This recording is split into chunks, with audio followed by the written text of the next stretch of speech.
My name is Nicole. I've just turned 60.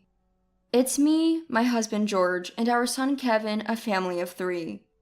Kevin has grown up and moved out, and recently told us he's getting married.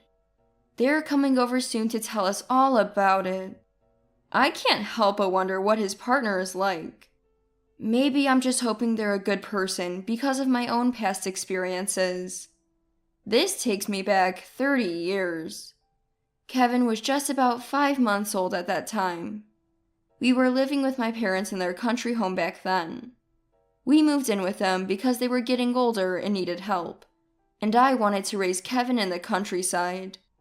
Luckily, my parents had a large property with enough space for us, so George was on board with the move. George has 2 siblings, Paul and Laura, and their mother, Donna. And let me tell you, they've caused me quite a headache. George included. Today, I want to share a story about them from 30 years ago.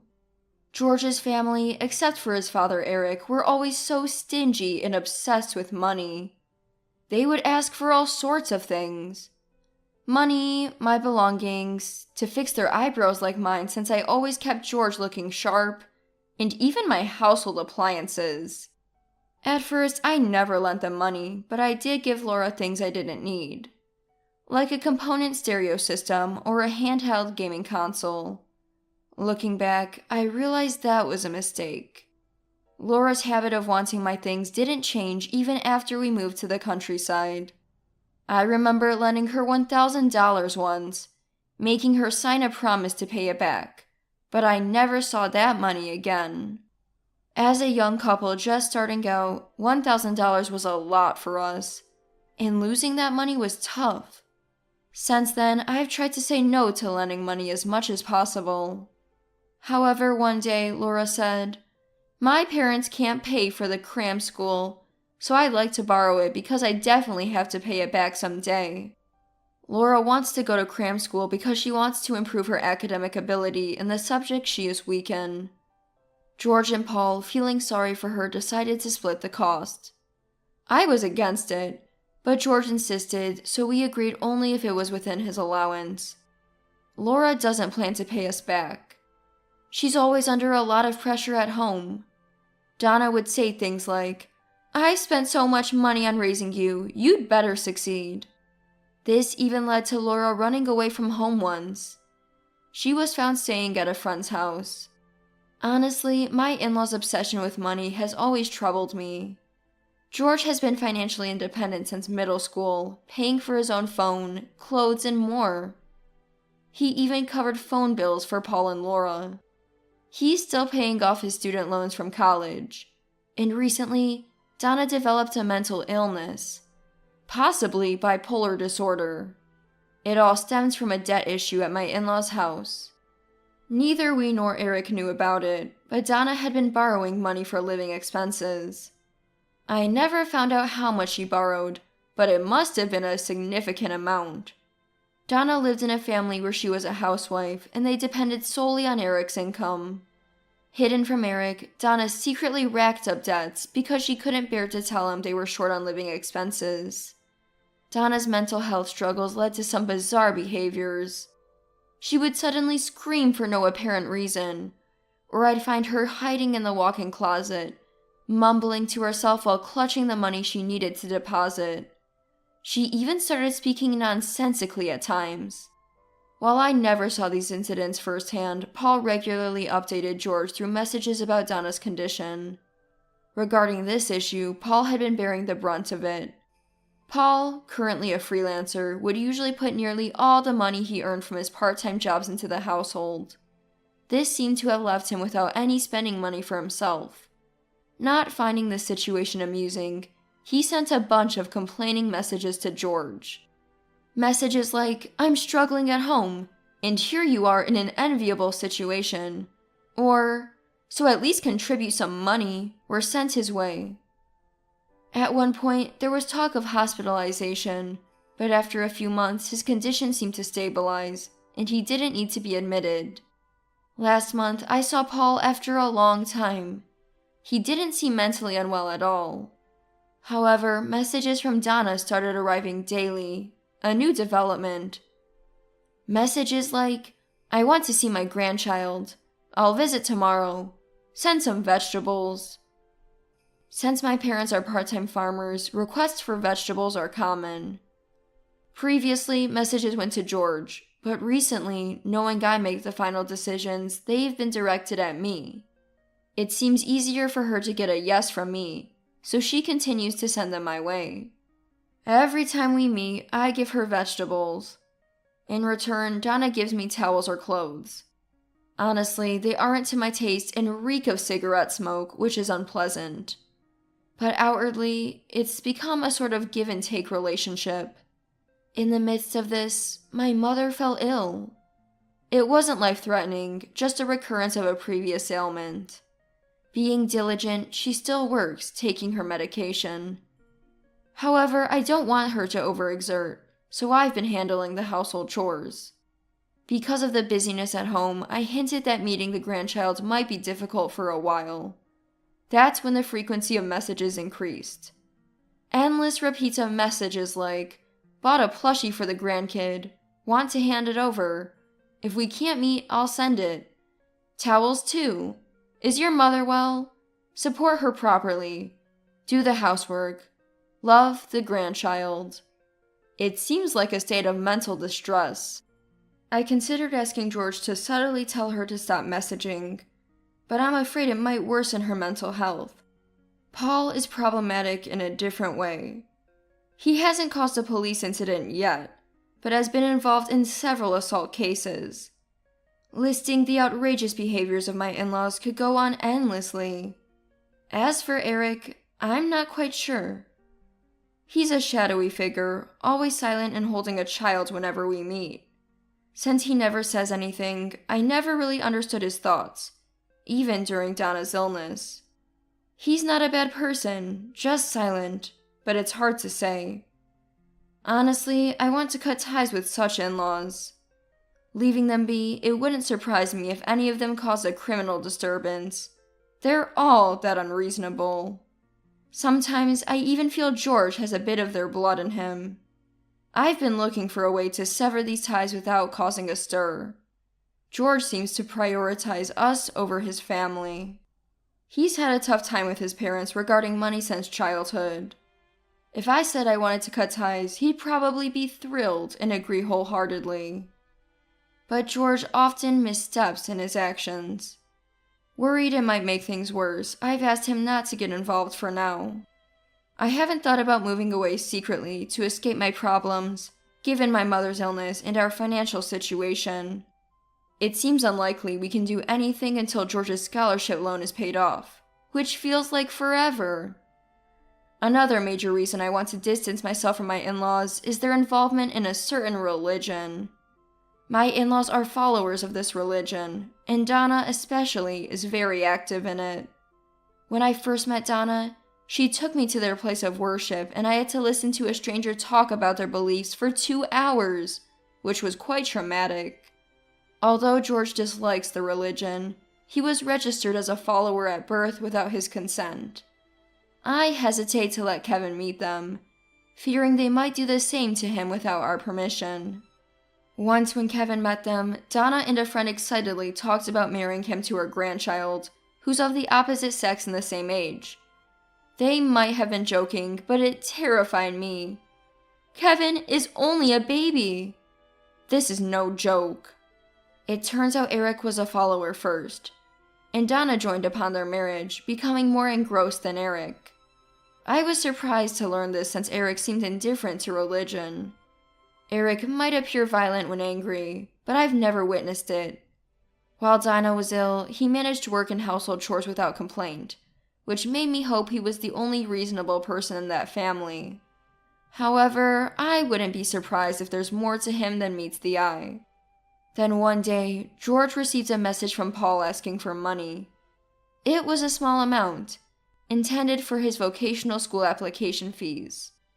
Paul, having given up his dream of becoming a professional fighter and deciding to become a firefighter instead, needed it for school. George refused, citing our lack of funds. If they're asking for money for application fees, it's easy to assume they'll need more for tuition. The tricky part is, these financial requests always come from Paul or Laura. Whether it's Laura's tutoring fees or Paul's application fees, such expenses should be covered by their parents, but they ask directly, bypassing their parents. It's unclear if their parents are behind this, but I suspect as much. I wish the in-laws would approach us directly so we could discuss it, but they seem to dodge the issue. George said he'd confront them if they ask again, but I remember him saying the same thing a while ago. We should have had a serious talk when $1,000 didn't come back. The real problem is, even if Paul and Laura earn money, Donna takes it away, leaving them penniless. They give most of their earnings, minus living expenses, to their family, and then turn to us for financial help. Despite their reckless spending on alcohol and cigarettes, my in-laws show no signs of stopping, and I don't see this pattern changing. Paul and Laura seem discontent with their situation, but they don't try to change it. Maybe they don't see how wrong it is. They don't understand when we point it out. Talking to them feels pointless, they just brush us off. Give me the money, they demanded, and that was that. It seems they're completely influenced by their parents. Trying to make them understand would take a lot of time. One day, George and I had a long discussion late into the night. Paul said, instead of paying for the application fee, I want you to help pay for Laura's tuition, which we're splitting in half. Paying Laura's tuition would cost about the same as the application fee. I had George firmly refuse to pay more than Laura's tuition. Then I had George call to find out what Eric really thought, something I had always wondered. Surprisingly, Eric had no idea that Donna, Paul, and Laura had been asking us for money all this time. When told, Eric was shocked, saying, "What? Really?" I hoped he would at least offer to repay us in words, but all he said was a mere, "Sorry about that." I was so angry I wanted to grab the phone and tell him everything, but I had decided not to get involved, so I barely held back. Eventually, we ended the call because Eric seemed too tipsy to have a serious conversation. We decided it would be better to send messages, so George and I drafted the text after several discussions. However, George started saying things like, "Maybe you don't need to mention that," or, "Are you really going to send it?" which infuriated me. When I asked, "So you think this is okay?" he replied, "No, it's not." But what can we do? We can't increase Dad's income, and there's no need to stir things up, right? That made me really angry. I can't believe you're saying that. You're no different from your family. If you're so keen on siding with them, go back and live happily with your family. You might as well give them all your income. I ended up crying and yelling. It had been a long time since I last cried. George was clearly panicked. I felt like I was on the verge of a mental breakdown. I was fed up with being manipulated by my in-laws. For the time being, I asked George to leave the house until I calmed down. I just wanted him out of my sight for a while. I had sometimes felt that George had a bit of his family's traits, but now I feared that it might be stronger than I thought. Maybe I was trying to avoid facing this fear. After some time, I cooled down, called George back, and apologized. Meanwhile, George had sent the messages we drafted earlier, and we got replies from Donna and Paul. "What? You sent them?" "Yeah, was that bad?" "No, but we were still discussing the content." "Oh." I had a bad feeling and asked to see the phone. First, I read the message Donna had received from Eric. "We were planning to pay you back. You said you didn't need it anymore," she wrote. This was about the $1,000 issue. We had decided not to include this, but George had sent it anyway. Weren't we not going to mention this? Well, I thought it would make our point clearer. Then you should have said that at the time. What was the point of our discussion? I couldn't understand what George was thinking. I remember this feeling. It reminded me of the very people I couldn't understand the most. My in-laws. The same sense hit me, and a wave of intense anxiety washed over me. I saw more messages from Paul. "Man, you got me in trouble with Dad. Sorry for the hassle." George replied, "Don't contact me for a while." But the next day, there were more messages. From Paul again. Stuff like, "Your wife is pretty nasty, huh? The worst." What's this? Well, actually, turns out while George was outside, he had sent messages saying, "You guys are gonna get me divorced." Fiery-tempered Paul must have stewed over it for a day before sending those messages. I was furious at George. We had agreed not to confront them directly. "Hey, what are you thinking? We agreed on what to say, remember? You're just ignoring all that. What's your game here? I really don't get it." I couldn't hold back my anger. I was shaking, trying to suppress my fury. "I'm sorry." "Not sorry. Answer me. You didn't just ignore our plan without thinking. You changed the message on purpose." George went silent. "Why are you silent? This message makes it sound like it's not us, but me who's troubled. Like you're reluctantly following my lead because I threatened divorce, right?" Had I mentioned divorce? Maybe it did sound like that. "No, it's not like that." "I can't hear you. If you have something to say it clearly." By mentioning divorce, I'd inadvertently shifted their family's focus. Now they thought it was about saving our marriage, not just a general plea. "Why are you so casually exchanging messages with them?" George was instantly replying to messages from Donna and Paul. He told them to stop contacting us, yet he kept replying.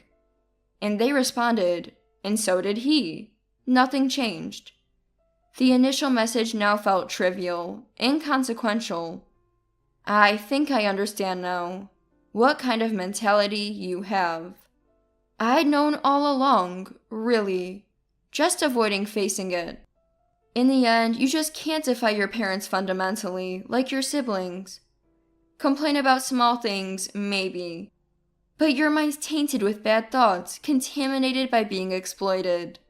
You said not to make a fuss, then sent those messages in a panic, blaming it on your wife. You're like a dog, crawling back, lacking any agency. And now you're talking about divorce? Shall I give you one? It felt like I'd found a way to escape those lunatics. It was a simple matter. How can I cut ties with those people? Then you contribute as much as you want to those people, so it's not a bad idea, right? No, I can't think about divorce. If you don't want a divorce, then here's my condition. You need to go to counseling. I can't keep living with someone who's not in their right mind." "What? Counseling? What are you talking about?" "You know what I mean. You're not even aware of it, are you? But you're acting crazy. You're like one of those monsters in comics that pretends to be human. You know, where their core values are so different, you realize you can never understand them.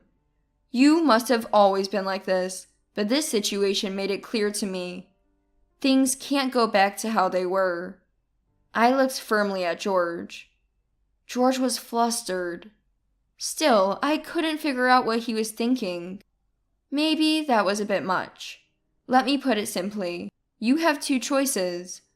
One is to divorce me. The other is to get counseling and become a normal person. That's it. Which will it be? I don't want a divorce." "Then you should visit a psychiatrist today." Since then, George has changed as if he was reborn. There were things about him that drew me to him when we got married. Maybe Donna and others made it hard to see them. But thanks to counseling, or perhaps just seeing him as a person, his charm became clearer to me. After 30 years together, I can say choosing him wasn't a mistake. I'm glad I fought with George and his family back then. Kevin might face problems in his marriage too, but I believe he'll overcome them. After all, he's our child.